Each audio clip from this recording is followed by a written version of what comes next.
आभार मानतो आपले, आपण मला बोलवलं आणि निवेदकांचे आभार मानतो. आपण माझा बराचसा भार हलका केला. माझं खूप कौतुक तुम्ही केलं. स्वतःचं कौतुक करून घ्यायला मी थोडासा संकोचतो आणि त्यामुळे माझा तो भार तुम्ही कमी केला त्याबद्दल मी आपले आभार मानतो. ही शाहूनगरीची अजून एक ओळख आहे की अजिंक्य ताऱ्याबरोबर सज्जनगडाच्याही आपण सावलीत वाढलेली मंडळी आहोत. आणि समर्थांनी 350-400 वर्षापूर्वी लिहून ठेवलं ते आजच्या सध्याच्या युगासाठी लिहून ठेवलं आहे का काय असं मला वाटतं. त्यांनी लिहिलं होतं की मतमतांचा गलबला कोणी पुसेना कुणाला, जो ज्या मती सापडला तयासी तेची थोर. मी म्हणतो तेच खरं, कुणी कुणाचं ऐकूनच घेत नाही. म्हणून मी मराठा बिझनेसमॅन फोरमचं सर्वप्रथम आभार मानतो की ऐकून घेण्यासाठी आपण मला इथं बोलवलं आणि ऐकून घेण्याची संधीही आपण मला दिली. सुरुवातीला निवेदक महोदय आपण म्हणला की सारंग पाटलांनी पाटीलकी दाखवली, बाकीच्यांना बोलायला लावलं, बोलायची संधी दिली. ती पाटीलकी नसते, तो भावकीचा शिष्टाचार असतो. आणि आज मी भावकीत आहे, दोन अर्थांनी भावकीत आहे. मराठा असल्यामुळे भावकीत आहे आणि बिझनेसमन असल्यामुळेही भावकीत आहे. आणि त्यामुळं लहानपणीपासून आम्हाला वडिलांची शिकवण आहे, गावी गेलं आणि भावकीच्या पंक्तीला बसलं की लाईनलाच बसायचं. तिथं तुम्ही कुणी मोठे नसता, छोटे नसता. आणि एकमेकाचं ऐकून घेण्याची आज जी कमतरता आहे ती मराठा बिझनेसमॅन फोरमच्या माध्यमातून आपण पूर्ण करताय. हे यशाचं पहिलं पाऊल आहे. समर्थच म्हणतात, श्रवणे प्रबोध वाढे, श्रवणे प्रज्ञा चढे, श्रवणे विषयांचे ओढे, तुटवणी पडती. ऐकून घेतल्यानेही खूप फायदे होतात. आजच्या जगामध्ये कुणीच कोणाचं ऐकून घेत नाही असं जग झालेलं आहे. या जगामध्ये आपल्याला आठवण करून देण्याची गरज आहे आणि आपल्याला तो बोध इथं झालेला आहे की ऐकून घेतल्याने श्रवणे प्रबोध वाढे, आपली बुद्धिमत्ता वाढते. ऐकून घेतल्याने आपली प्रतिभा वाढते. आणि श्रवणे विषयांचे ओढे, ज्या विषयांबद्दलचे गैरसमज आहेत आणि गैरसमज खूप आहेत, विषयांचे ओढे तुटून पडती. गैरसमज ज्या विषयांबद्दल आहे ते तुटून बाजूला होतात. त्यामुळे ऐकून घेणं एकमेकाचं अतिशय महत्त्वाचं आहे. आणि ऐकून घेण्यासाठी नित्यनियमाने आपण सर्व मंडळी दर महिन्याच्या शेवटच्या सोमवारी जमता आपलं करावं तेवढं अभिनंदन कमी. मी पुन्हा एकदा मराठा बिझनेसमॅन फोरमचे मी अभिनंदनही करतो, आभारी मानतो. आपण इथे ओळख करून दिलेलीच आहे आणि ओळख करून देत असताना माझी नेहमीप्रमाणे एक ओळख ही सर्व ओळखींवर हवी होते, ती म्हणजे श्रीनिवास पाटील साहेबांचे चिरंजीव. आणि मग ओळख करून देत असताना कर्तृत्ववान म्हणावं लागतं वगैरे वगैरे वगैरे, त्याला हे जोडावी लागतात. परंतु साहजिक आहे, काही ओळखी ह्या इतर पैलूंपेक्षा जास्त हवी होतात. हे सगळीकडेच आपल्याला पाहायला मिळतं. इथं आपल्या सातारची आणि सातारा जिल्ह्याची ओळख करून दिली गेली. तीही सातारची ओळख सांगत असताना आम्ही महाराष्ट्रभर फिरतो त्यावेळी राजकीय ओळख सातारची ही सर्व इतर ओळखींवर हवी होती. म्हणजे बऱ्याच लोकांना आजकालच्या माहिती नाही, परंतु नीरेपासनं वारणेपर्यंत असलेला प्रदेश म्हणजे मूळचा सातारा, म्हणजे आजचा सातारा आणि सांगली. जो नंतर एकत्रित सातारा होता तो दक्षिण सातारा, उत्तर सातारा झाला आणि सातारा आणि सांगली प्रशासकीय कारणांमुळे झाला. ह्या एकत्रित साताऱ्यांनी या महाराष्ट्राला 6 नाही 7 मुख्यमंत्री दिलेले आहेत. आता तुम्ही म्हणाल 7 कसे? एकत्रित संयुक्त महाराष्ट्र झाल्यानंतर पहिले मुख्यमंत्री स्वर्गीय चव्हाण साहेब हे सातारकर, वसंतराव दादा पाटील पद्माळे जिल्हा सांगली असले तरी सातारकरच, बॅरिस्टर बाबासाहेब भोसले खटाव तालुक्यातले असले तरी ते सातारकरच, पृथ्वीराज बाबा हे कुंभारगावकर मूळचे कराडकर म्हणजे सातारकरच. आत्ताचेही मुख्यमंत्री योगायोगाने महाबळेश्वर तालुक्यातले म्हणजे सातारकरच आहेत 5. नांदवळ तालुका कोरेगाव हे ज्यांचं मूळ गाव आहे ते आदरणीय शरद पवार साहेब हे सातारकरच आहेत. आणि ह्या सातारा नगरीतले कुपर हे स्वातंत्र्याच्या आधी मुंबई प्रांताचे मुख्यमंत्री होते. 7 मुख्यमंत्री ज्या जिल्ह्यांनी दिलेले आहेत, नॅचरली त्याची ओळख, राजकीय ओळख ही सर्व इतर ओळखींवर हवी आहे. परंतु सातारा जिल्ह्यांनी कल्याणी इंडस्ट्रीजही दिलेली आहे, सातारा जिल्ह्यांनी BG शिर्केही दिलेले आहेत, सातारा जिल्ह्यांनी मध्ये विद्वत्तेची सारस्वताची मोठी परंपरा आहे, हे आपण विसरतो. ज्या सोमनाथाचा जीर्णोद्धार करायचा होता, बाबू राजेंद्र प्रसादांनी ठरवलं, आणि त्यावेळी देशातलं कुठलंच पुरोहित ते करायला तयार नव्हता. त्यावेळी केवळ एक पंचा आणि नारळ घेऊन ज्यांनी तो जीर्णोद्धार केला ते केवलानंद सरस्वती आणि तर्कतीर्थ लक्ष्मण शास्त्री जोशी वाई, कवी बासी मर्डेकर मर्डे, तालुका सातारा, महाराष्ट्र कवी यशवंत चाफळ, तालुका पाटण, कवी गिरीश रहमतपूर, गदी माडगुळकर आटपाडी विभाग सातारा, पठ्ठे बापूराव रेठरे हरणाक्ष, तालुका वाळवा सातारा, शाहीर अण्णाभाऊ साठे वाटेगाव, तालुका वाळवा सातारा, बालगंधर्व नागठाणे सांगली जिल्ह्यातलं. हे सर्व मंडळी विद्वत्ता, कला, संस्कृतीच्या क्षेत्रातले सुद्धा सातारकर आहेत. परंतु कालांतराने एक ओळख ही इतर ओळखींवर हावी होत जाते. मग ती जिल्ह्याच्या बाबतीत असेल किंवा माझ्यासारख्या व्यक्तीच्या बाबतीत असेल. परंतु एखाद्या व्यक्तीला, जिल्ह्याला किंवा कुठल्याही एंटिटीला अनेक पैलू असू शकतात आणि त्यामुळे एकच जी ओळख आहे त्याच्या पलीकडच्याही ओळखी असणं हे गरजेचं आहे. पण आपण ज्याचं ऐकतोय तो नक्की कोण आहे, त्याची ओळख काय, हे समजल्याशिवाय जे ऐकतोय ते खरं आहे का खोटं आहे, योग्य आहे की अयोग्य आहे, हे ठरवायला अवघड जातं. ज्याला whether the source of information is credible, तर जो कोण बोलतोय वक्ता त्याची क्रेडिबिलिटी काय, त्याची ओळख काय, ही समजून घेणं गरजेचं आहे. आणि त्यामुळे अनेक जे पैलू असतात, माझी ओळख मला करून द्यायची म्हणलं तर मी नेहमी म्हणतो की I am engineer and manager by education. आपण ऐकलं असेल, आय एम BE मेकॅनिकल आणि MBA in marketing and finance. So by education, I am a manager and engineer. By passion, I am a teacher and trainer. So engineer and manager by education, trainer and teacher by passion. आवड आहे मला आणि ती पहिल्यापासूनच आवड होती. I am a businessman by profession. मला कधीच कॉलेज करत असताना आपण नोकरी करावी, प्रायव्हेट क्षेत्रात तर नाहीच नाही, परंतु वडिलांची जी इंडियन ॲडमिनिस्ट्रेटिव्ह सर्व्हिसेसमध्ये होती, बऱ्यापैकी चांगला विद्यार्थी होतो, कदाचित बसलो असतो तर त्यात पासही झालो असतो. सगळी नातेवाईक मंडळी म्हणायची UPSC कर, हे कर. परंतु नोकरी खूप पाहिली, 17-18 ठिकाणी वडिलांबरोबर बदली होऊन गेलो.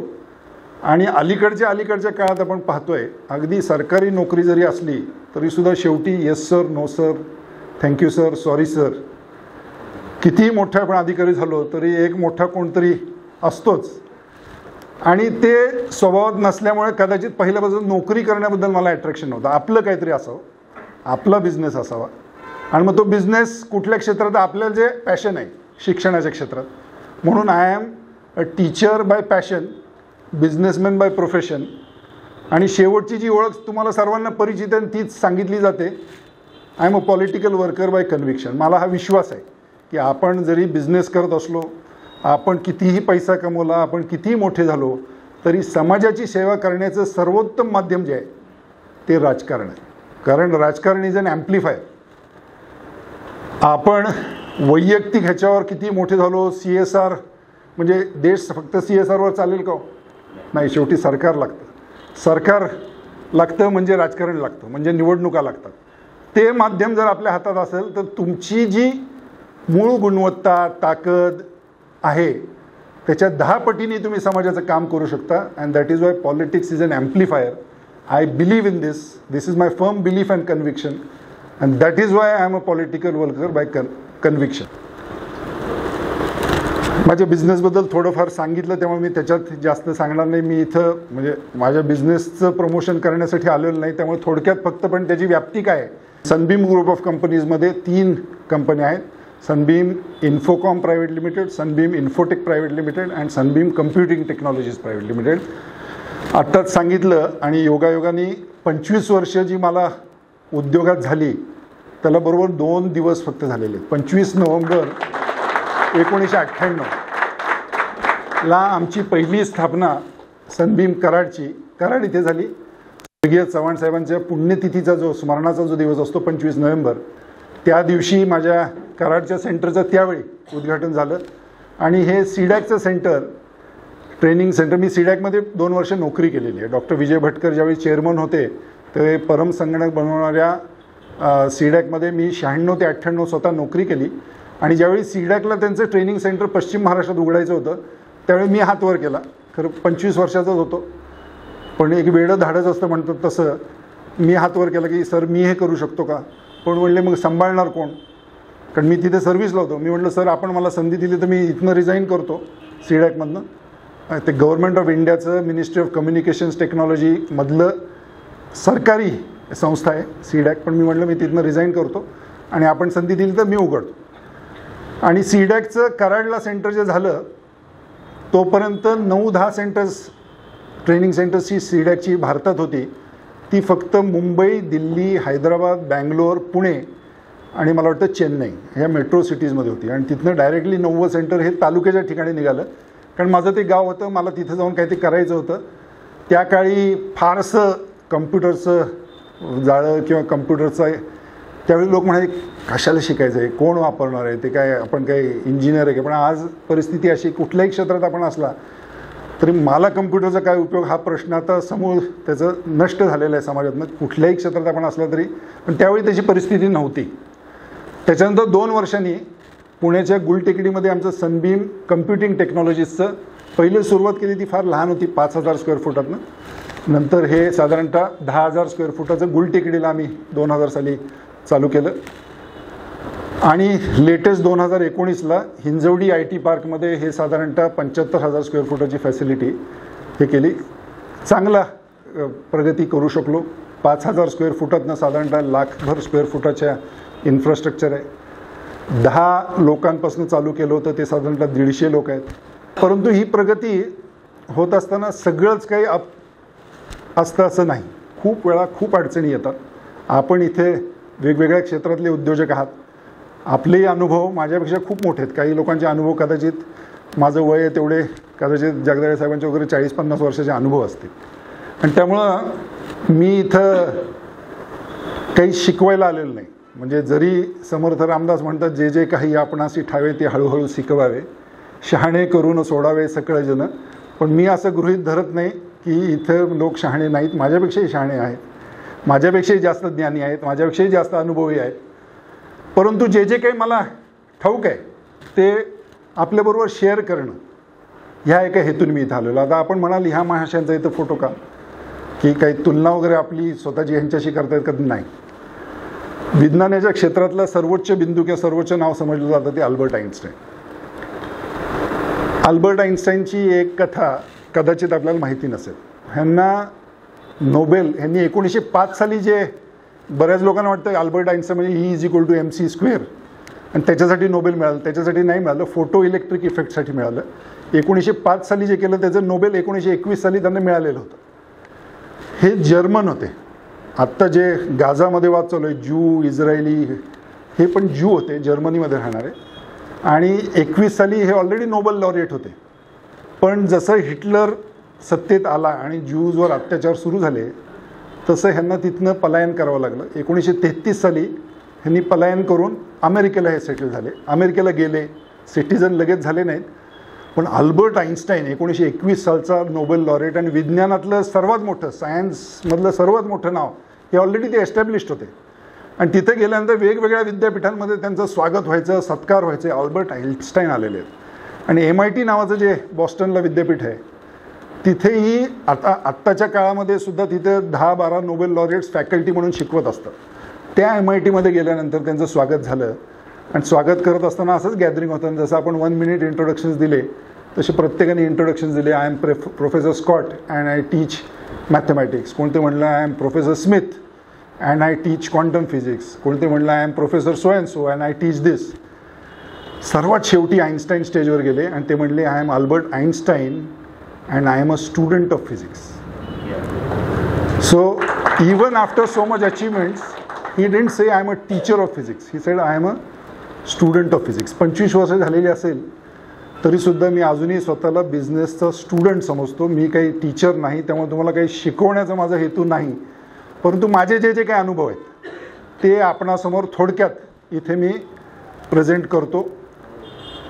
सत्य आहे का असत्य आहे, योग्य आहे का अयोग्य आहे ते आपण तपासून बघावं. माझ्या दृष्टीने मला लागू असलेलं ते माझा अनुभव आहे. तो आपल्याला लागू होईलच का नाही होईल हे आपण ठरवायचं. पण नम्रपणे आपल्यासमोर ते मी मांडतो की माझे अनुभव 25 वर्षाच्या बिझनेसमधल्या अनुभवांनी मला काय शिकवलं. And the first learning I have got is नवीन उद्योजक हे पहिलीच गटांगळी खातात ती म्हणजे प्रोजेक्ट एस्टिमेशनलाच. आजकाल खूप टॉक आहे की नवीन उद्योजक तयार झाले पाहिजेत आणि नवीन इकडनं लोन मिळतं आहे तिकडनं लोन मिळतं आहे, केंद्र शासनाची ही योजना आहे, ह्या महामंडळाची ही योजना आहे आणि खूप उत्साह येतो. कॉलेजमधनं पासआउट झालेली मुलं एकदम स्वतःला व्हिज्युअलाइज करायला लागतात की आता मला बिझनेसमॅन व्हायचं आहे. बरेचसे येऊन असं मोटिवेशनल लेक्चरही देतात, मी यशस्वी होणारच. माझं नम्र मत आहे 1-2 वर्ष तरी आपण नोकरी केली पाहिजे, कारण नोकरी ही आपल्याला कुणीतरी शिकण्यासाठी दिलेला स्टायपेंड किंवा स्कॉलरशिप आहे असं समजून अनुभव हा घेतलाच पाहिजे. अनुभव ॲट समबडी एल्सेस कॉस्ट आणि अनुभव विच नो कॉलेज और बुक कॅन गिव्ह यू. त्यासाठी 2-3 वर्ष तरी कमीत कमी नोकरी करणं हे गरजेचं आहे, कारण ती केली नाही आणि जर तुम्ही डायरेक्टली ह्याच्यात पडायला गेला तर पहिलीच गटांगळी आपण खातो ती म्हणजे प्रोजेक्ट एस्टिमेशन किंवा कॅपिटल बजेटिंगमध्ये. आपण हे महामंडळ कर्ज देणार आहे आणि त्यामुळे प्रोजेक्ट रिपोर्ट सबमिट करायचा आहे आणि मग तो प्रोजेक्ट रिपोर्ट आपण कुणाला तरी आपला मित्र ज्याला अकाउंट्सचं फायनान्सचं ज्ञान आहे त्याला देतो किंवा एखाद्या CA ला पैसे देऊन म्हणतो प्रोजेक्ट रिपोर्ट मला तयार करून द्या, अटॅच करायचा आहे लोन प्रपोजलसाठी. आणि प्रोजेक्ट रिपोर्ट आपण बँकेला खुश करण्यासाठी तयार करतो. आपण स्वतः कन्व्हिन्स्ड आहे का नाही त्याच्याबद्दल ह्याचा विचार आपण करत नाही. आणि पहिलं घसरण होते ती तिथं होते की काहीतरी करून. मला आठवत आहे माझ्या नोकरीतले 2 वर्षातले जमलेले 3 लाख रुपये एवढंच भांडवल माझ्याकडे होतं. वडिलांनी प्रीमॅच्युअर विड्रॉल ऑफ PF केलं आणि त्यातनं 7 लाख रुपये दिले, असे 10 लाख रुपये. आणि 10 लाख रुपयावर 20% मार्जिन मनी आणि 80% बँकेचं असं करून 40 लाख बँकेचे, 10 लाख प्लस 40 लाख 50 लाखाचं प्रोजेक्ट एस्टिमेशन प्रोजेक्ट रिपोर्ट बनवत असताना माझा सल्ला राहील. आता तुम्ही बघा, परंतु ज्या एक्सपेन्सेस साईड असतात त्या सवापटीनी, आपण जसं सत्यनारायण करताना म्हणतो ना, सवापटीनी रवा सवापटीनी साखर, एक्सपेन्सेस साईड सवापटीनी धरा. खूप गोष्टी फॉर लॅक ऑफ एक्सपिरियन्स किंवा इव्हन एक्सपिरियन्स आल्यानंतर सुद्धा डिटेलिंग केल्यानंतर सुटतात, कंटिंजन्सी एक्सपेन्सेस सुटतात. आणि आपण म्हणलो हे 1 लाख तर ते प्रोजेक्ट कधीच 1 लाखामध्ये होत नाही. कांगराळकर साहेब होतं का, त्याचं एस्केलेशन होतंच, 1.25 लाखावर ते जातच. त्यामुळे सगळं डोकं खपवल्यानंतर सुद्धा 1 लाख जर तुम्हाला वाटलं त्याची कॉस्ट आहे तर 1.25 लाख धरा. आणि इन्कम साईड्स तुम्हाला सगळं अगदी ऑप्टिमिस्टिक राहून पेसिमिस्टिक राहून सुद्धा तुम्हाला वाटलं मला 1 लाख रुपये इन्कम होणार आहे तर ते पाऊणपटच पकडा. म्हणजे प्रोजेक्ट एस्टिमेशन करत असताना एक्सपेंडिचर साईड सवापटीनी आणि इन्कम साईड्स पाऊणपटीने घ्या आणि तरी गणित जुळलं तर मग you are in the safe zone. माझा हा नवउद्योजकांना हा सल्ला राहील. पुढे इन्फन्सी डेथ्स बिझनेसच्या खूप असतात. मोठे झालेले आपल्याला 10 दिसले की आपल्याला वाटतं की खूप सोपा आहे बिझनेस, ह्यांनी असं केलं. सक्सेस स्टोरीज जास्त हायलाईट होतात. ह्यांनी 5 लोकांपासून चालू केलं आणि स्कूटरवर जायचे, सायकलवर जायचे आणि हे केलं ना आता त्यांच्याकडे 1000 लोक आहेत आणि एवढा नॅचरल टेंडन्सी आहे. ज्या पॉझिटिव्ह स्टोरीज आहेत त्या हायलाईट होतात. परंतु एक पॉझिटिव्ह स्टोरी निर्माण होते झाकल्या गेलेल्या 100 फेलियर्स बिझनेसमधले हे आपल्यासमोर येत नाहीत. आणि ते जे फेलियर्स होतात ते इन्फन्सी पिरियडमध्येच होतात, पहिल्या 4-5 वर्षातच होतात. आणि ते का होतात की at the time of birth of the business तुम्ही कॉस्ट कंट्रोल जर विसरला. नवीन उद्योजक आहे, प्रेशर आहे, लवकर चालू करायचं आहे, खूप उत्साह आहे आणि मला हे करत असताना माझं प्रोजेक्ट एस्टिमेशनकडे मी लक्ष दिलेलं नाही, सवापट आणि पाऊणपट हे काय फॉलो केलेलं नाही. आणि हे सेटअप करत असताना मला आता नवीन ऑफिस काढायचं आहे, मग ते चकाचक असलं पाहिजे. मी सनमायका नाही वापरणार, मी विनियर वापरणार. मी एकदम 100 रुपये स्क्वेअर फुटाचा नाही 150 रुपये स्क्वेअर फुटाचा सेंच्युरी वॉटर प्लाय हे वापरणार. मी एकदम पहिल्या दिवसापासून AC ऑफिस करणार. माझं ऑफिस एकदम आल्यानंतर झगमगट दिसलं पाहिजे. या ह्याच्याखाली आपण हे दुसरा ट्रॅपमध्ये पडतो आणि तो म्हणजे कॉस्ट कंट्रोलचा ट्रॅप. आणि इन्फन्सी पिरियडमध्ये जन्मालाच घालताना जर सदोष बाळ आपण जन्माला घातलं बिझनेसचं तर ते पुढे टिकू शकत नाही. त्यामुळे cost control especially in the initial stages is very very important. You have to cut corners, you have to कसं कमीत कमी ह्याच्यात बसवता येईल त्याच्यासाठी प्रयत्न केले पाहिजे. नेक्स्ट, ह्याच्यासाठी निगोसिएशन स्किल्स फार महत्त्वाचे आहेत. दुर्दैवानं सुरुवातीला आपण सांगितलं मनोजजी, आपल्याला काय लागतं? मानपान. पाटील लय भारी राव तुमचं म्हणलं की लगेच आपण, दुर्दैव आहे पण वस्तुस्थिती मी बोलतो. आज आपण, मी म्हणलं भावकीतली मंडळी बसलोय, घरातली मंडळी बसलेली असताना बरं बोलावं का खरं बोलावं असा चॉईस असलं तर काय करावं? मी खरं बोलावं. आणि त्यामुळं निगोशिएट करायला आपल्याला खूप लाज वाटते. आहे पाटील आहे मी, तो म्हणतोय की साहेब याची किंमत लाख आणि मी कसं म्हणू 50,000 दे. हां, महिला मंडळी ह्यात मात्र एक्सपर्ट असतात. मी माझ्या मिसेसना ज्यावेळी घेऊन जातो कुठेही दुकानात वगैरे, मला अक्षरशः लाजल्यासारखं होतं. ते भैया कितने में दिया? मॅडम ये 150 रुपये का? नाही 50 में दो ना. मला असं वाटतं अरे कुठे यांच्याबरोबर आपण, पण नाही जुळतं. 50 नाही पण 60 मध्ये जुळतं.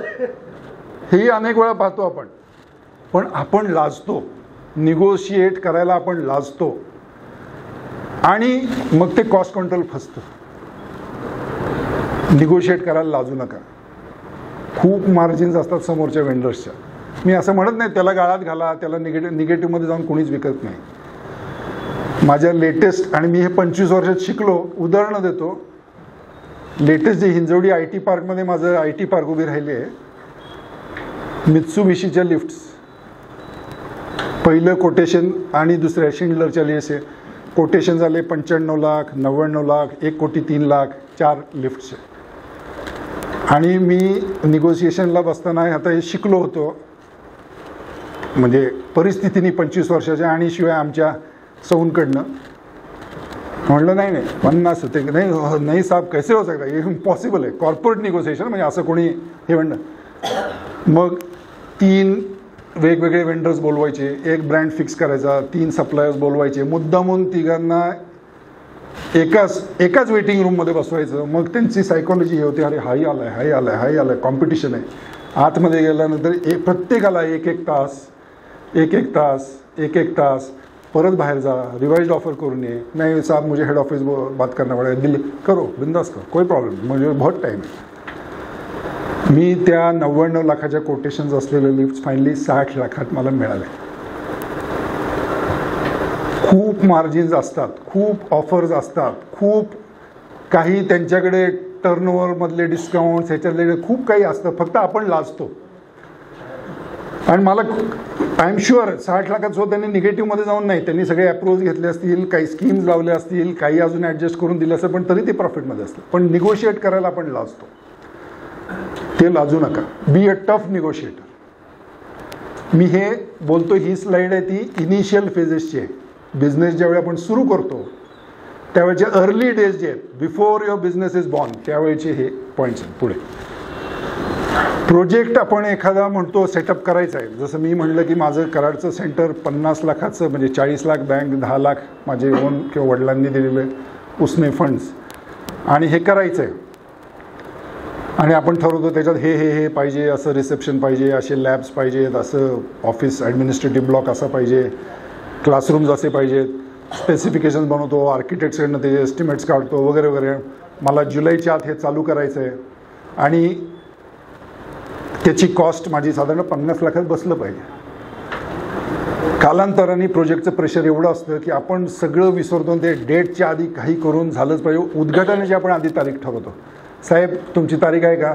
मग साहेब म्हणतात मला नाही ऑगस्टमध्ये नाही, माझं जुलैमध्ये आहे, करतो का? हां ठीक आहे साहेब करतो. हां, मग जुलैची आपल्याला तारीख मिळाली की मग दिवस रात्र एक करून दे, 100 नाही 150 रुपये नाही पण दे, पाठव, शॉर्टेज आहे का, कसं तरी पूर्ण करतो. उद्घाटन करतो आणि आपल्याला वाटतं वाह झालं उद्घाटन, उत्तम, आपला प्रोजेक्ट सक्सेसफुल झाला. परंतु successful project has to be successful on 3 parameters and that is called the quality triangle.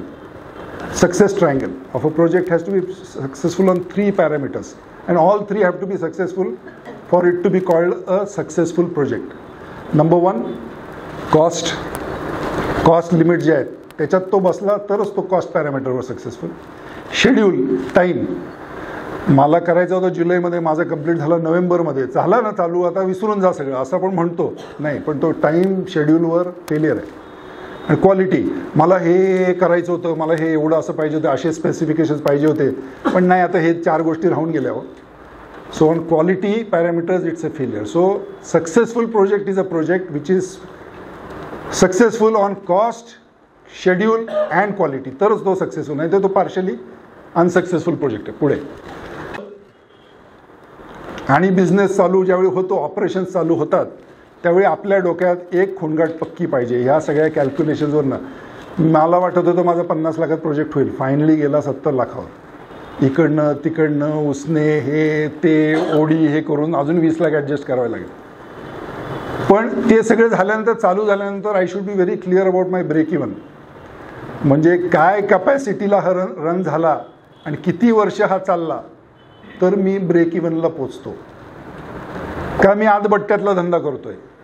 ह्याच्याबद्दल तुम्ही क्लिअर पाहिजे की मी एवढ्या ॲडमिशन्सच्या वर किंवा एवढ्या प्रोडक्शनच्या वर एवढे युनिट्स प्रोडक्शन केलं तरच मी प्लसमध्ये आहे, आणि एवढ्याच्या जर मी खाली आलो तर मी निगेटिव्हमध्ये, मी अजून गाळात जातोय. ती ब्रेक इव्हन ॲनालिसिस तुमची क्लिअर पाहिजे. मला वाटतं अकाउंटिंगच्या मॅडम कोण आहेत? निंबाळकर मॅडम आहे, बरोबर आहे मॅडम. जोपर्यंत ते तुमच्या फिक्स्ड कॉस्ट आणि तुमच्या ऑपरेटिंग कॉस्ट ह्या दोन्हीच्या बेरजेपेक्षा जास्त तुम्ही बिझनेस जनरेट करत नाही, तोपर्यंत you are heading for disaster. त्यामुळं ब्रेक इव्हन तुमचा काय आहे आणि पेबॅक पिरियड काय ह्याच्याबद्दल तुम्ही क्लिअर असलं पाहिजे. मी जसं म्हणलं तसं 25 वर्षचं वय आणि खूप उत्साह आणि 120 ॲडमिशन होतात आणि 36 लाख रुपये मिळणार, 26 लाख रुपये खर्च होणार, 10 लाख रुपये ह्या 6 महिन्यात, 10 लाख रुपये, 20 लाख रुपये वर्षाचा प्रॉफिट, 40 लाख लोन घेतलंय, 2 वर्षात मी मोकळा, लागली 5 वर्ष. खूप काही कंटिंजन्सीज येतात आणि त्यामुळे तुमचा ब्रेक इव्हन तुम्हाला क्लिअर पाहिजे. पुढे, एकदा हा इनिशियल सेटअप झाला, तुमचं break even, project estimate, costing सगळं तुम्ही क्लिअर असला की बिझनेस चालवत असताना काही गोष्टींबद्दल आपण क्लिअरच पाहिजे. अनफॉर्च्युनेटली टेक्निकल लोक, इंजिनियर्स असतील, सिव्हिल इंजिनियर असतील, मेकॅनिकल इंजिनियर्स, फॅक्टरी चालवणारे असतील, बाकी बिझनेस करणारे असतील, आपण तंत्रज्ञान किंवा तांत्रिक आपल्या ह्याच्यात खूप आपण एक्सपर्ट असतो आणि आपला रोल काय असतो, माझं काम आहे चांगलं प्रॉडक्ट काढणं, त्याचं चांगले सेल्स करणं, चांगलं मार्केटिंग करणं वगैरे वगैरे. ते फायनान्स वगैरे ना, ते अकाउंटंट माझ्या घरचा एक आहे तो, आणि CA रिटर्न भरायच्या वेळी घेईल बघून, आपण फारसे बॉदर्ड नसतो त्याच्याबद्दल. परंतु अकाउंटिंग कन्सेप्ट्सवर तुमची पकड ही पाहिजेच. तुम्ही जर बिझनेस करत असाल तर business is about money, business is not charity. बिझनेसमधनं तुम्हाला खूप सरप्लस निर्माण झाला तर ॲज अ सोशल अँगल म्हणून तुम्ही जरूर चॅरिटी करा, पण बिझनेस करत असताना the basic aim of business is to generate a surplus. आणि बिझनेसचा एम हाच असतो, बिझनेसचं ऑब्जेक्टिव्ह सुद्धा अकाउंटिंगमध्ये पहिले शिकवलेलं हे असतं की इट्स अ परपेच्युअल कन्सर्न. म्हणजे मला 5 वर्ष चालून बंद करायचं आहे, मला 20 वर्ष चालून हे बंद करायचं आहे, असं अजम्पशन नसतं. हे कायम चालू राहील, निरंतर चालू राहील अशी ती एंटिटी आहे, हे अजम्पशन असतं. आणि त्यामुळं अकाउंट्सवर तुमची पकड ही पाहिजेच. साधी उदाहरण देतो, डेप्रिसिएशन. इन्कम टॅक्सला डेप्रिसिएशन मिळतं. बऱ्याच लोकांचं डेप्रिसिएशन म्हणजे काय, ते लावलं ना की आपल्याला इन्कम टॅक्समध्ये सूट मिळते, बरोबर, म्हणजे पैसे शिल्लक राहतात. डेप्रिसिएशन कशासाठी आहे? आपण म्हणतो घसारा कशासाठी आहे? ती टॅक्समध्ये सूट कशासाठी आहे? तुम्ही बिझनेस चालू करताना काही ॲसेट्स घेऊन, काही गाडी असेल, मशीन असेल, कम्प्युटर्स असतील, सॉफ्टवेअर असेल, हे खरेदी करून तुम्ही बिझनेस चालू केला, त्या सर्व ॲसेट्सची वापराने झीज होते, वेगवेगळ्या रेटला झीज होते. बिल्डिंग 20 वर्षांनी झिजते, गाडी 5 वर्षात झिजते, कम्प्युटर 3 वर्षात, 2 वर्षात झिजतो, सॉफ्टवेअर एकाच वर्षात झिजत नाही पण ते युजलेस होऊन जातो, तुम्हाला बदलावं लागतं. त्यामुळे सॉफ्टवेअरवर डेप्रिसिएशन 100% दिलं जातं. म्हणजे काय, एका वर्षात तुम्हाला हे रिप्लेस करावं लागणार आहे आणि ते रिप्लेस करण्यासाठी तुमच्याकडे फंड शिल्लक राहावे ह्याच्यासाठी सरकारने तुम्हाला दिलेली ती सूट आहे. आपले फक्त डोळा असतो सबसिडी किती आहे, हे किती आहे, म्हणजे सरकारने दिलेल्या सुटी. सरकारने टॅक्समध्ये ही दिलेली सूट कशासाठी आहे? तुमचे कम्प्युटर्स 1.5 किंवा 2 वर्षात युजलेस होणार आहेत, जंक होणार आहेत, तुम्हाला नवीन घ्यावे लागणार आहेत. म्हणून कम्प्युटर्सवर 50% डेप्रिसिएशन आहे, की 50% आत्ता सूट, 50% पुढच्या वर्षात सूट. म्हणजे तुम्हाला तेवढा फंड शिल्लक जो राहायला ठेवला तुम्ही, त्याच्यातनं तुम्ही नवीन कम्प्युटर्स घेऊ शकता. गाडी 5 वर्षात नील होते, म्हणजे काय, गाडी 5 वर्षात झिजली, 2 लाख किलोमीटर चालली की ती स्क्रॅप म्हणून विकून नवीन गाडी तुम्हाला बिझनेससाठी घ्यावी लागेल. म्हणून 5 वर्षात, म्हणून दरवर्षी 20% डेप्रिसिएशन. आपल्याला हे कळत नाही. आपल्याला काय म्हणतो, टॅक्स वाचला. आणि टॅक्स वाचला म्हणजे आता चला आपला पगार वाढवू, लोकांचा पगार वाढवू, किंवा नवीन काहीतरी घेऊन टाकू. आणि 5 वर्षांनी ज्यावेळी नवीन गाडी घ्यायची वेळ येते त्यावेळी आपली कॅश पोझिशन फार वीक असते. आणि मग त्यावेळी आपण परत लोन घेतो. आता नवीन गाडी घ्यायची आहे, स्कीम आहे या बँकेची, ह्यांचा फायनान्स आहे. सरकारने तुम्हाला जी प्रोव्हिजन करून दिली आहे तुमचे फंड जनरेट करण्यासाठी, ती आपण त्याचा गैरवापर करतो आणि पुन्हा बँकेकडे जातो आणि पुन्हा व्याजाचा बोजा अंगावर घेतो. टॅक्सेशनबद्दलही आपल्याला हे पाहिजे. खिचकट विषय नाही, परंतु तो समजून घेतला पाहिजे. आणि तो कसा अफेक्ट करतो, every decision that you take, हे खरेदी करायचं का नाही, ह्याच्यावर एक्सपेंडिचर करायचं का नाही, हे एक्सपेंडिचर अलावेबल आहे की नाही टॅक्सला, ह्याच्यातनं काही सूट मिळणार आहे का, हे केल्याने फायदा काय होणार आहे, आपण मिनिमम ऑल्टरनेट टॅक्समध्ये जातो आहे का, हे प्रत्येक बिझनेसमॅनला माहितीच पाहिजे. ते थोडं झाल्यानंतर आपण प्रश्न उत्तर सर्वात शेवटी घेऊया. टॅक्सेशनवरही हे पाहिजे आपल्याला, तोंड ओळख टॅक्सेशनची पाहिजे.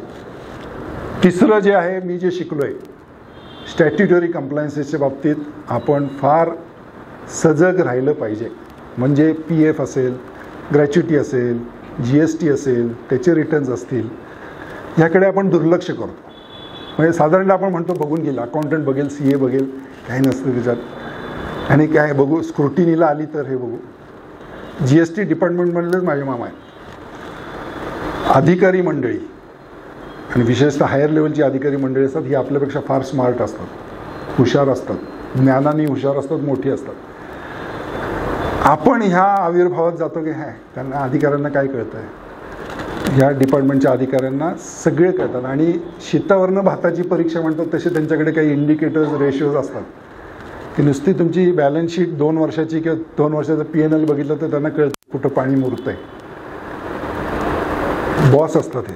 आणि त्यामुळं आपण थोडंसं, ज्याला आपण म्हणतो अति बुद्धिमत्ता दाखवू नये. आणि एस्पेशली आता, पूर्वी मॅन्युअली करत असताना सुद्धा हे ऑफिसर्स अतिशय हुशारीने, पण आपल्याला त्यावेळी एक असं असायचं, स्क्रुटिनीला निघाली तर बघू, ते स्क्रुटिनीला निघायचा चान्स काय, 100रातली 1 निघते, त्यात आपण असू ह्याची खात्री काय. आता टेक्नॉलॉजीमुळे सगळं ऑनलाईन फायलिंग होतं, टेक्नॉलॉजीमुळे सगळे लगेच कुठला रेशो डिस्क्रिपन्सी आहे, कुठं काहीतरी ह्यांचं घसरलेलं दिसतंय, कुठं काहीतरी लपवाछपी चालली आहे, हे आर्टिफिशियल इंटेलिजन्स टेक्नॉलॉजीमुळे पटकन डिटेक्ट होतं. त्यामुळे स्क्रुटिनीला त्याच केसेस निघतात जिथं रेड मार्कर्स येतात कम्प्युटरवर त्यांच्या. आणि त्यामुळे स्टॅट्युटरी कंप्लायन्सेसच्या बाबतीत आपण पहिल्यापासून, एक टिपिकल एक्झाम्पल सांगतो, आपण छोटा बिझनेस म्हणून चालू करतो. मी 10 लोकांचा बिझनेस म्हणून चालू केला, 10 स्टाफ मेंबर्स होते माझ्याकडे 98 साली. मग 10वरनं 11, 12, 13, 14, 15,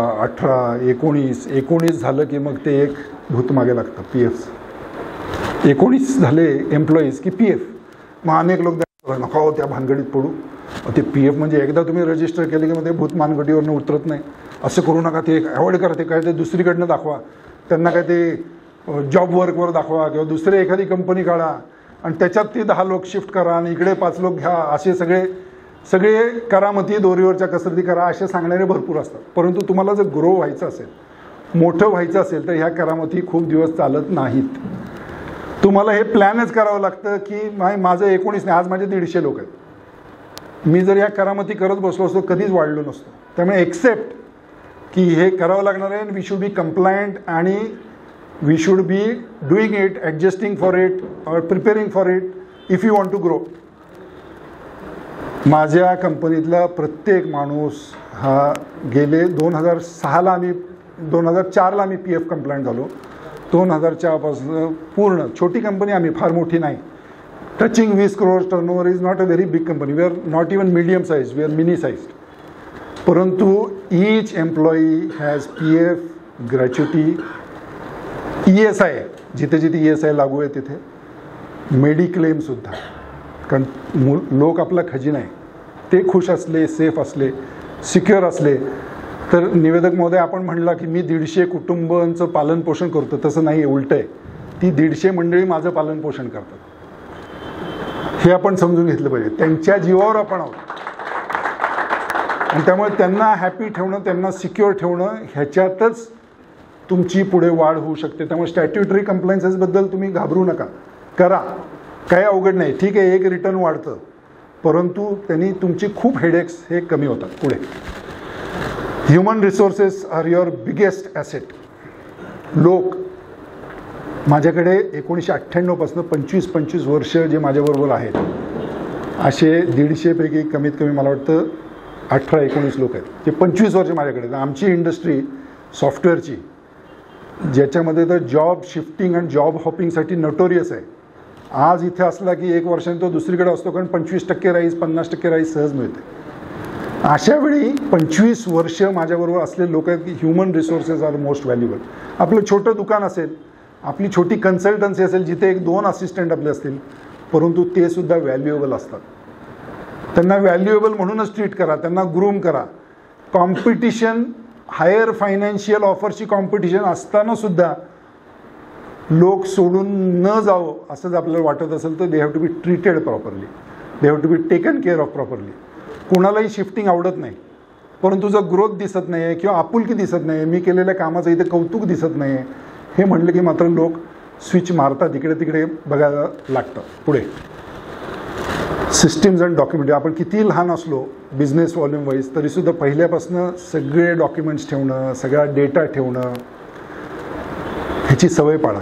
ज्यावेळी तुम्ही वाढत जाता त्यावेळी तोच डेटा तुम्हाला कामी येतो की 2007 साली माझा टर्नओव्हर काय होता, त्यावेळी माझे सॅलरी एक्सपेन्सेस काय होते, 2012ला माझं काय झालं, ह्याच्यातनं खूप क्लूज पुढे मिळत जातात.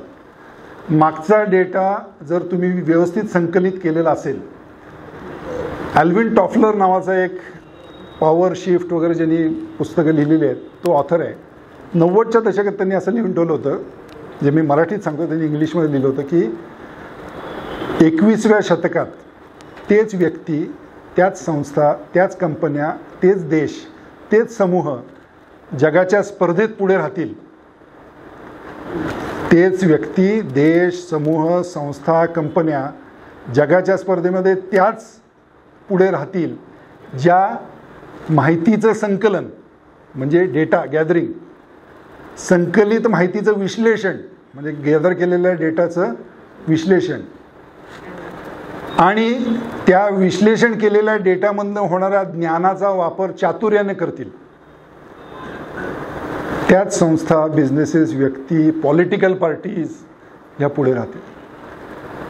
हे डेटा, इन्फॉर्मेशन, नॉलेज आणि विजडमचं युग आहे आणि त्यामुळे डेटा गोळा करणं, तो संकलित करणं, त्याच्यावर विश्लेषण करणं, ॲनालिसिस करणं, त्यातनं काहीतरी शिकणं, त्यातनं जे घुसळल्यानंतर वर आलं लोणी त्याचा चातुर्याने वापर करणं, हीच यशस्वी बिझनेसची पुढची आणि सर्वात महत्त्वाची या युगातली पायरी आहे.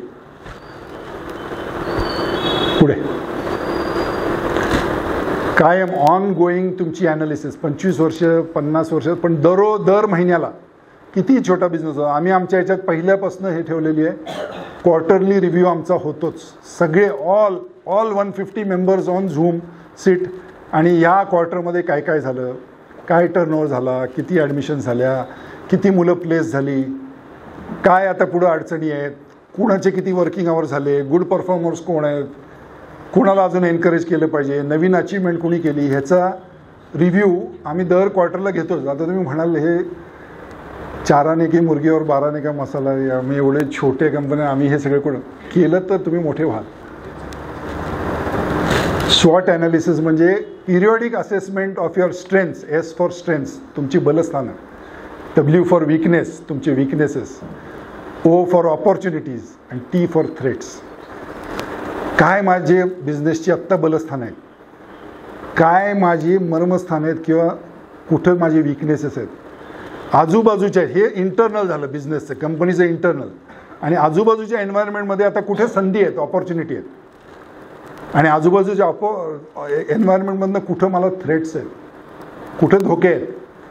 कायदा एखादा बदलणार आहे का, एन्व्हायरमेंटचा कायदा बदलल्यामुळे माझा हा प्रोजेक्ट धोक्यात येणार आहे का, किंवा माझे काही लोक सोडून जाण्याच्या विचारात आहेत का, आणि हे एवढे एक्सपिरियन्स लोक जर सोडून गेले तर मग मी त्यात कसं हाताळू हा धोका. मग त्यांच्याशी बोलणं, संवाद साधणं, काहीतरी त्यांना इन्क्रिमेंट देणं, काहीतरी शेअर्स ऑफर करणं, काहीतरी.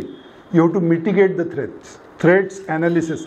रिस्क मॅनेजमेंट म्हणजे काय, काय रिस्क आहेत हे वेळोवेळी रिव्ह्यू करत राहणं आणि त्या रिस्कला रेट करणं. काय सर्वात मोठा खतम. रिस्कला रेट करणं म्हणजे काय, रिस्क नंबर 1 माझ्या माणसं सोडून जाणार, रिस्क नंबर 2 माझे इन्फ्रास्ट्रक्चरमधले ह्या गोष्टी खूप जुन्या झाल्या आणि ते कधीही फेल होऊ शकतात, रिस्क नंबर 3 हा कायदा बदलू शकतो आणि त्याच्यामुळे मला हा तोटा होऊ शकतो. त्याचं रेटिंग करा की हा जर रिस्क खरा घडला, घडण्याची शक्यता काय, 10 पैकी मार्क द्या. आणि तो जर घडला तर त्याच्यामुळे मला होणारं नुकसान किती मोठं आहे, 10 पैकी मार्क द्या. 10 गुणिले 10 100 ज्याचं रेटिंग येईल तो सर्वात मोठा रिस्क. 1 गुणिले 1 ज्याचं रेटिंग येईल 1 तो सर्वात किरकोळ रिस्क, तो दुर्लक्षित केला तर चालेल.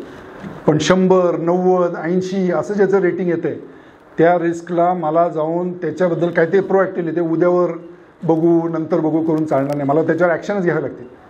माझी ही मशिनरी फेल झाली तर माझं अडकणार आहे, मशिनरी 10 वर्ष जुनी आहे नाहीच, मग मला ह्याचं रिपेअर मेंटेनन्स काढलंच पाहिजे की नवीन मशिनरी घेण्यासाठीचं नवीन प्रपोजल केलंच पाहिजे. कारण हे जर बंद पडलं तर मी धोक्यात येणार आहे फार मोठ्या. एखादा माझा शिपाई आता सोडून जाण्याच्या विचारात आहे, छोटा गेला तर ठीक आहे, मिळेल दुसरा, 1 by 1 आहे, ठीक आहे, विसरून जाऊ. रिस्क असेसमेंट अँड मॅनेजमेंट कायम करत राहा. पुढे इनोव्हेशन अँड ॲजिलिटी. आता बिझनेस एन्व्हायरमेंट इतकी दररोज एस्पेशली टेक्नॉलॉजी स्पेसमुळे एवढी बदलत चाललेली आहे की तुम्ही त्या बदलत्या ह्याच्याप्रमाणे इनोव्हेट जर केलं नाही आणि ते फास्ट केलं नाही, आपण बघतोय बरेच बिझनेसेस आउटडेट होऊन जातात. एका रात्रीत ते होत्याचं नव्हतं. अहो मी उदाहरण देतो, जुनी एक बॅग मी घर साफ करत असताना दिवाळीला काढली आणि जुना फोन जो आपला असतो ना तो एक होता, तो काढला. माझा 18 वर्षाचा मुलगा आहे, अंशुमन, इंजिनिअरिंगला आहे. तर मी मला विचारलं, पापाजी हे काय आहे? म्हटलं अरे फोन आहे. तो कसा चालव, म्हणजे असा कसा फोन? 18 वर्षाची पिढीने तो फोन ज्याचा असा रिसिव्हर हे करायचा असतो आणि ट्रर कटकट कटकट ट्रर कटकट हा पाहिलेलं सुद्धा नाही. मला धक्का बसला. मला सांगत असतं ना मला हसू करवडू कळत नव्हतं की हा फोन आहे बाळा. म्हणजे चेंजेस किती फास्ट होत आहेत आणि त्यामुळे त्या चेंजेसमध्ये जर आपल्याला सर्व्हाइव्ह करायचं असेल तर आपल्याला त्या इनोव्हेशन्स करावेच लागणार आणि ते क्विकली करावे लागणार. वेळ निघून गेल्यानंतर, बस सुटल्यानंतर आता मला तिकीट पाहिजे आणि बसमध्ये बसायचं म्हणून चालणार नाही.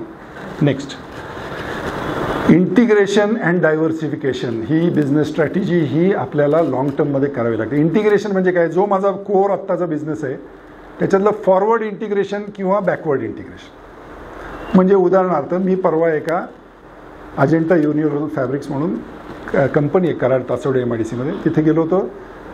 कॅनव्हास मॅन्युफॅक्चर करतात ते कॅनव्हास. त्यांची स्ट्रॅटेजी, त्यांनी नवीन प्रिंटिंगची मशीनरी घेतली, म्हणजे कॅनव्हासवर डिझाईन्स प्रिंट करून हे करण्याची मोठं एक्सपान्शन केलं. मूळ हे चालू झाली विविंगनी. विविंग म्हणजे हे विविंग क्लॉथ कॅनव्हास विविंग.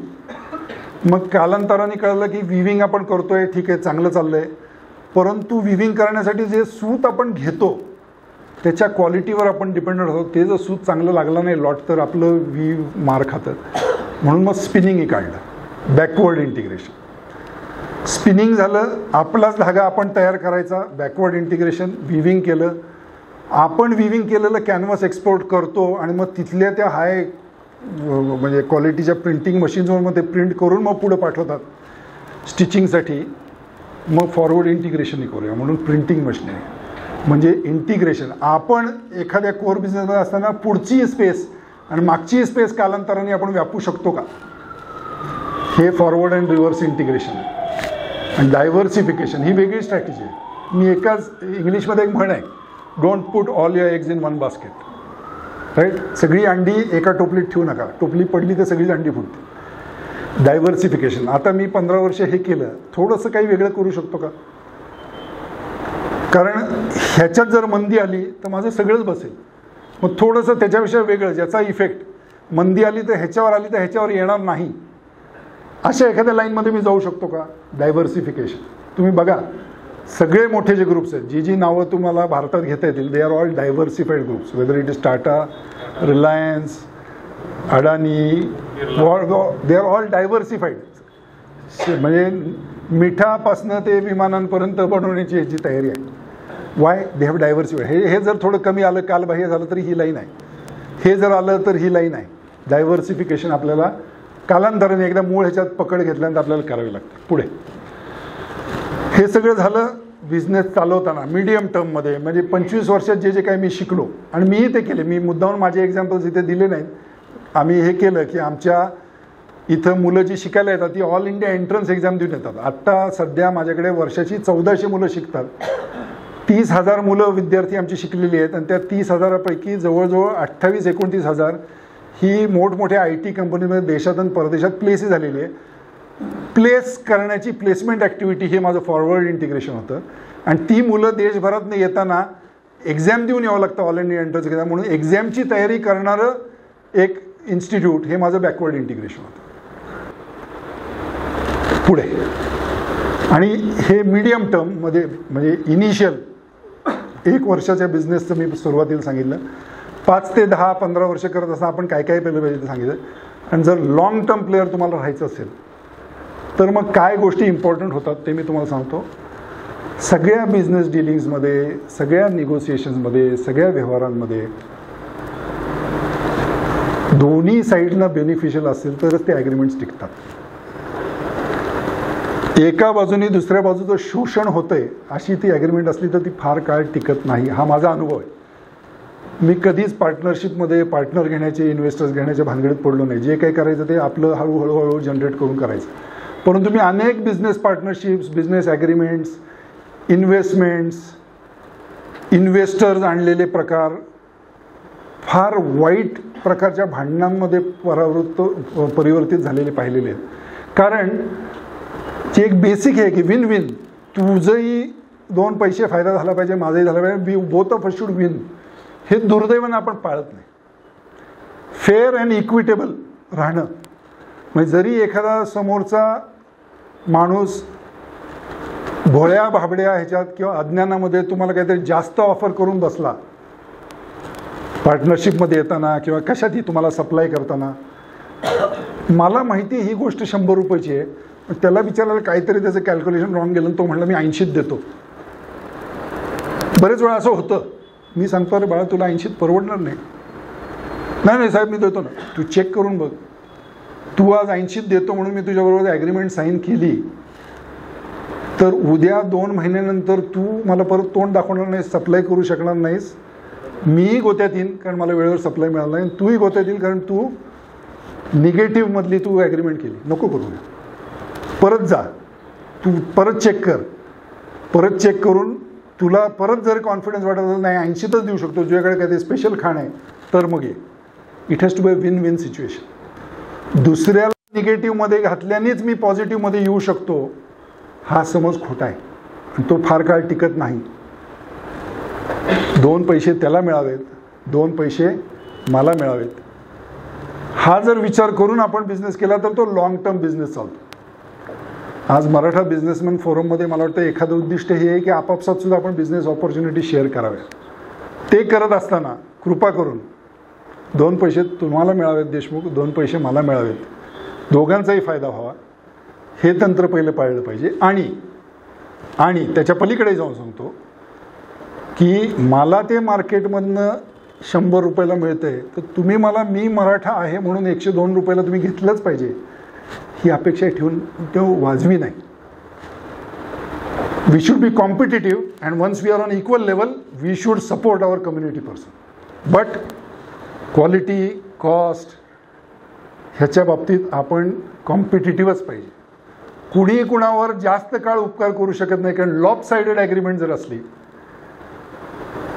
तर कुणीही स्वतःच्या खिशातनं 2 रुपये 2 रुपये 2 रुपये माझ्या समाज बांधव आहे म्हणून मी त्याला आयुष्यभर ठीक आहे सुरुवात करून द्यायची, तुला काही दिवस वर्षभर सपोर्ट पाहिजे म्हणून ठीक आहे मी बघणार नाही किंवा डिस्काउंट मागणार नाही, परंतु जर सातत्याने कायम पुढची 20 वर्ष मी 2% जास्तनेच देणार आणि तुम्ही घेतच राहिलं पाहिजे, कारण मी पाटील आहे आणि तुम्ही देशमुख आहे, चालत नाही. बाकी कम्युनिटीजकडनं आपल्याला शिकलं पाहिजे.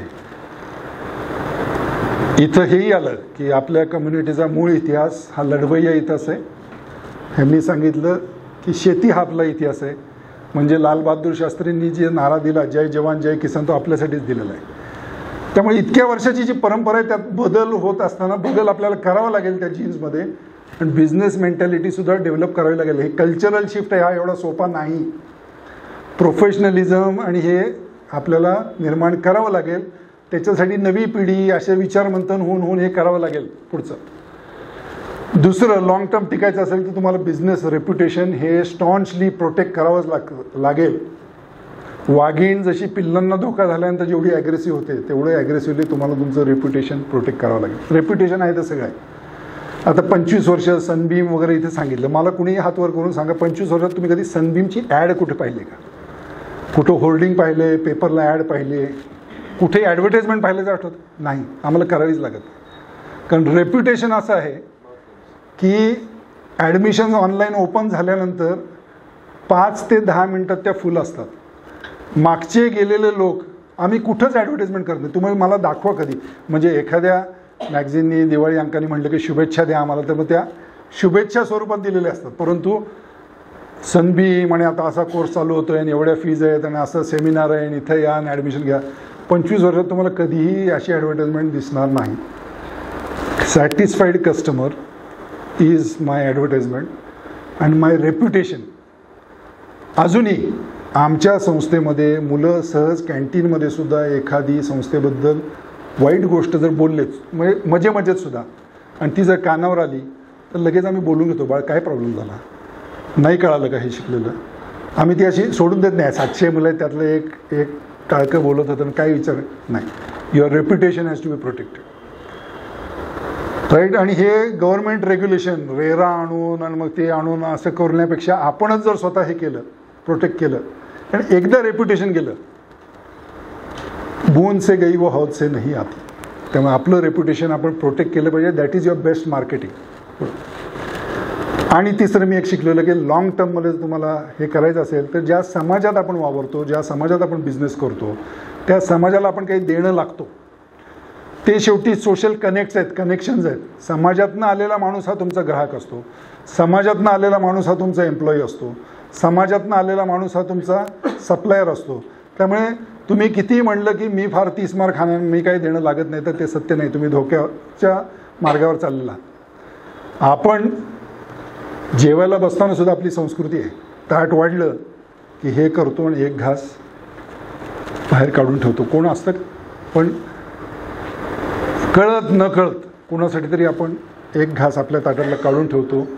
बिझनेसची सुद्धा ती वृत्ती असली पाहिजे.